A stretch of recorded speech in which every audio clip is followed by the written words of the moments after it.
हम हमेशा कोशिश करते हैं कि आपको सही और सच्ची खबरें दें, क्योंकि हमारा उद्देश्य है आपको वास्तविकता से अवगत कराना। हम झूठ बोलकर या गलत खबरें देकर न तो आपकी भावनाओं के साथ खिलवाड़ करना चाहते हैं और न ही आपको गुमराह करना। हम मानते हैं कि सच्चाई कभी कभी कड़वी होती है, लेकिन इसे जानना जरूरी है ताकि हम सही निर्णय ले सकें और चीजों को बेहतर बना सकें। हमारा मकसद आपकी भरोसेमंद आवाज बनना है, न कि आपको खुश करने के लिए झूठी या मनगढ़ंत बातें बताना। इसलिए हमारी सच्चाई को समझें और उसका समर्थन करें। सही और सच्ची खबरें सुनना और उसे दूसरों तक पहुंचाना ही समाज में बदलाव ला सकता है। आपसे निवेदन है कि हमारी मेहनत को पहचानें और हमारे काम को आगे बढ़ाने में सहयोग करें। सरकारी विभागों के कर्मचारियों के लिए बड़ी खबर, 8% तक सैलरी बढ़ी, इस दिन से लागू होगा फैसला। मुख्यमंत्री द्वारा की गई घोषणा के अनुसार निगम में नियुक्त कर्मचारियों के वेतन में 8% की वृद्धि की गई है। यह आदेश 1 जुलाई से प्रभावी होगा। हरियाणा में सरकारी विभागों से जुड़े कर्मचारियों के लिए एक बड़ी खुशखबरी है। राज्य के मुख्यमंत्री नायब सैनी ने हरियाणा कौशल रोजगार निगम (HKRN) के कर्मचारियों के वेतन में वृद्धि की घोषणा की है। इस बढ़ोतरी से HKRN के तहत काम करने वाले 1 लाख से अधिक कर्मचारियों को लाभ मिलेगा। इस नए वेतनमान के अनुसार विभिन्न श्रेणियों के कर्मचारियों के वेतन में 10 से 20% तक की वृद्धि की गई है। उदाहरण के लिए, प्रथम श्रेणी के जिलों में 10 साल से अधिक अनुभव वाले कर्मचारियों का वेतन अब 22,100 रुपये मासिक हो गया है, जबकि दूसरे और तीसरे श्रेणी के जिलों में यह क्रमशः 22,000 रुपये और 20,700 रुपये हो गया है। मुख्यमंत्री ने यह भी घोषणा की है कि यह वेतन वृद्धि 1 जुलाई से लागू होगी। नई दरों के अनुसार 0 से 5 साल के अनुभव वाले कर्मचारियों के लिए भी अलग अलग स्तरों के हिसाब से नई दरें तय की गई हैं। इस निर्णय का मुख्य उद्देश्य कर्मचारियों को उनके मेहनत के अनुरूप उचित वेतन प्रदान करना और उनकी आर्थिक स्थिति को सुधारना है। हरियाणा कौशल रोजगार निगम की स्थापना 13 अक्टूबर 2021 को कंपनी अधिनियम 2013 के तहत की गई थी। इसका मुख्य उद्देश्य विभिन्न सरकारी विभागों में संविदात्मक मैनपावर प्रदान करना है, जिससे भर्ती प्रक्रिया पारदर्शी, मजबूत और न्यायसंगत हो सके। निगम के माध्यम से संविदा और DC रेट पर कर्मचारियों को नियुक्त किया जाता है, जिससे सरकारी विभागों की आवश्यकताएं पूरी की जा सकें। इस वेतन वृद्धि से कर्मचारियों में उत्साह और संतुष्टि का माहौल है, जिससे उनकी कार्यक्षमता में भी वृद्धि होने की उम्मीद है। 1 जनवरी 2024 से DA की गणना में बदलाव, कर्मचारियों को मिलेगा लाभ। 1 जनवरी 2024 से DA के 50% पार होने पर सरकारी कर्मचारियों को बेसिक पे में मर्ज नहीं मिलेगा, लेकिन gratuity, daily travelling, dress, child care, transfer TA और माइलेज अलाउंस में 25% की स्वचालित वृद्धि होगी।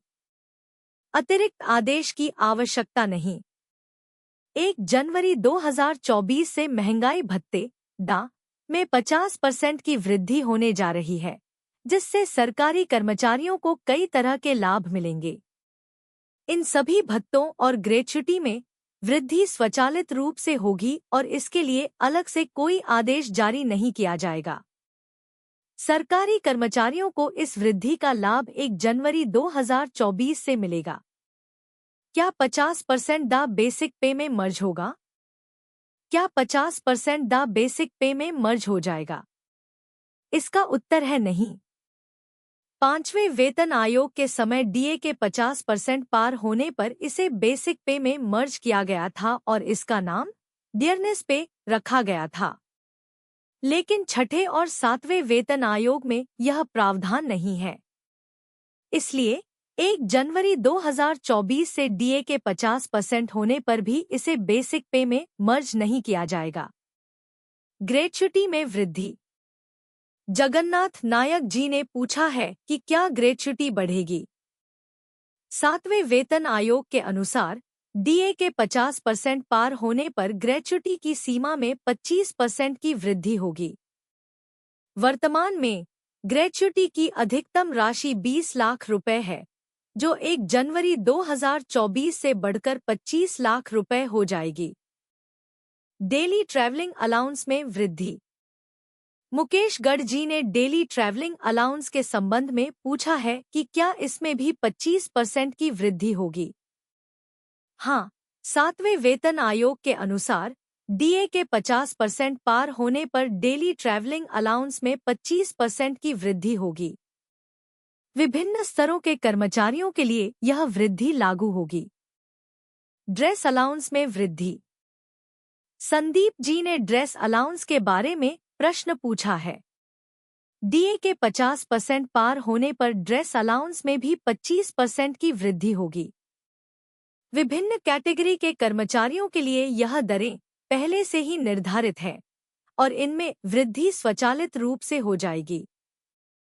Special allowance for child care for woman with disabilities.